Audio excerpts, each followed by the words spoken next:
Hello there everyone, and welcome back to another episode of Coaster of the Week. Can I just say the weather has absolutely been gorgeous today, and can I just say it is very hot here in the UK, and can I just say I cannot believe we've nearly reached 20 episodes of Coaster of the Week. That is absolutely amazing. I can't believe how quick the year actually goes, because next month we are actually going to be in June, and that is absolutely crazy because it doesn't feel so long ago that I actually did the very first episode of this full series of Coaster of the Week. But it just feels like I haven't been doing any of the videos, to be honest. But yeah, I can't believe we're here near the end of May with 17 episodes so far. So without further ado, let's get straight on to the first roller coaster of this evening. So the first coaster I'm going to be looking at is called Corkscrew Flash.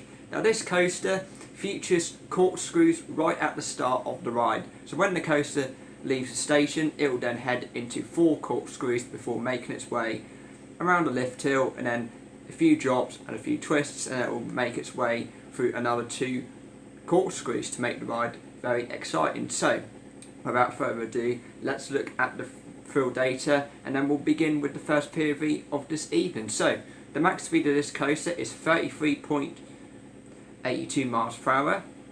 The average speed of this coaster is 23.80 miles per hour. The time it takes to get around the whole track is 49 seconds, so that's not a really long coaster at all.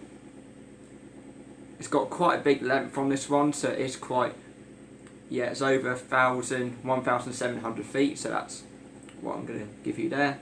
There's 10 drops on this ride, and there are 6 inversions as well. So, and these are the corkscrews I talked about. So you have 4 corkscrews at the beginning, and then you have another 2 at some point in the middle of the ride. So that is the inversion. So the thrill rating is absolutely fantastic, 93 out of 100, and the nausea rating is 60 out of 100. So it's just between the yellow and the orange section. So it's just a bit of half and half to say which one it's in. So according to this is in the yellow section, which is absolutely okay, but not actually that okay, but yeah.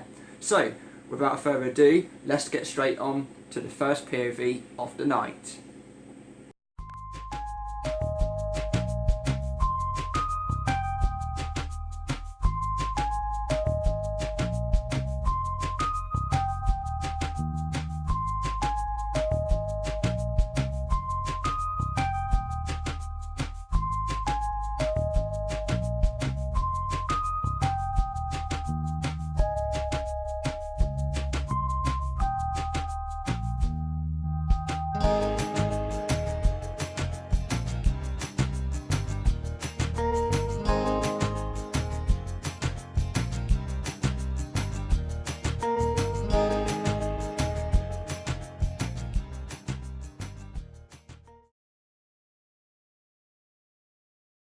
So there you go then, that was the first POV of this evening. I really enjoyed this coaster because it actually went through a lot of corkscrews, which I really enjoyed. I really liked the way it actually went through all those other elements as well during the ride. And yeah, it was just a nice smooth coaster. It didn't go too fast or too slow, so it was like, you know, just really fast, to be honest. So yeah, it's just like a really nice smooth coaster to start off with. I really like the colours that I used as well. They're all different colours. The trains were different colours as well.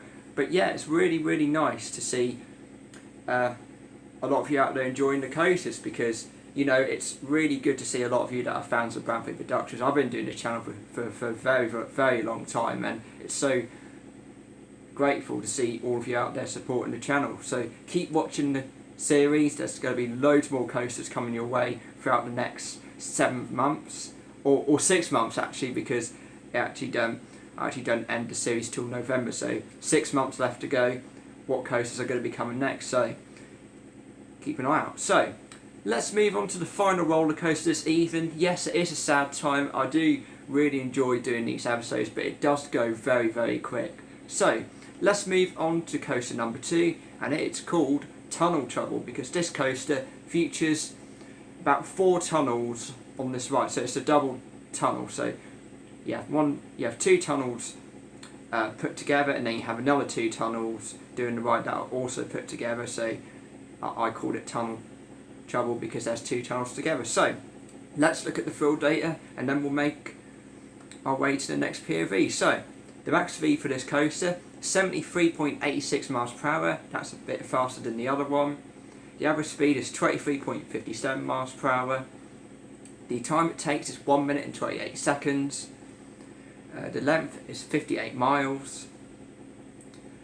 There are 5 drops on this coaster, so not many at all. And there are no inversions on this coaster. So finally then, the thrill rating 83 out of 100. And the nausea rating 64 out of 100, which is not that good because it's in the orange section. About 4% higher nausea than the first coaster that I did. So without further ado, let's move on to the second and final roller coaster POV video of this sunny evening.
And there you go then, that's the end of that second roller coaster POV video. I thought it was really good. I really liked the way that actually went down the two tunnels placed together at the beginning of the ride. I really enjoyed it, and I really enjoyed the other elements that I used on that coaster as well. It was very colourful, like I said, and yeah, it was just really nice to watch. I really liked the big lifter I added, and then it just made its way around the track and then just went round the other way afterwards. So there you go then, let's just do a quick reflection and then I'll end this week's episode of Coaster of the Week. So, according to the two coasters, I think the first one was very thrilling, it was less nauseous, it was very smooth, and it had those corkscrews, like I said, plenty of times during the ride. So, the second one, not so good because it was too nauseous. However, the two tunnels made it a little bit thrilling. But on this occasion, I'm going to say the first coaster, Corkscrew Flash, was the best coaster of this evening, and that is why I really enjoyed it, because the corkscrews made the coaster thrilling and a lot smoother as well. So there you go then, that's the end of this week's episode. I hope you really enjoyed it, and that is the last episode of this month, because next month is going to be June, and there's going to be more Coaster of the Week videos to come throughout the rest of the year. So, thank you very much for watching Bradford Productions. I will be back for another episode of Coaster of the Week next Thursday at 7 o'clock, so make sure you stay tuned for that, and I'll see you in another video here on the Bradford Productions YouTube channel very soon. See you later everyone, bye for now. Thank you for watching Bradford Productions. Check out Bradford Productions on Facebook and Instagram for more updates on the channel. Click on the Bradford Productions icon to subscribe to the channel. Check out all the other videos that are in the end screen below.